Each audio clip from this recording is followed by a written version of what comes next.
बिस्मिल्लाहिर्रहमानिर्रहीम। Microsoft Excel में मुकम्मल शीट है। इस तमाम शीट को प्रोटेक्ट करता हूँ, लेकिन मैं चाहता हूँ कि इस टेबल को प्रोटेक्शन से बचाए, यानी इसमें वैल्यू एलोड होगी, बाकी वर्कशीट प्रोटेक्ट होगी। तो इस टेबल रेंज को सेलेक्ट किया, कंट्रोल 1 शॉर्टकट। तो यहाँ से ये लॉक है, ये लॉक को अनलॉक करते हैं। ओके करें। अब इस वर्कशीट को प्रोटेक्ट करें। View, review tab,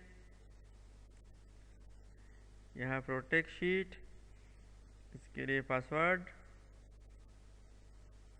okay, confirm password, okay. तो ये तमाम शीट प्रोटेक्ट हो गया इस टेबल के अलावा। इस टेबल का जो रेंज हमने सेलेक्ट किया था ये अनप्रोटेक्ट है, बाकी प्रोटेक्ट है। तमाम शीट प्रोटेक्टेड है, सिर्फ इस रेंज में हम टाइप कर सकेंगे, बाकी प्रोटेक्शन है। तो ये था किसी ख़ास रेंज को अलाउ करना, बाकी तमाम वर्कशीट प्रोटेक्ट करना।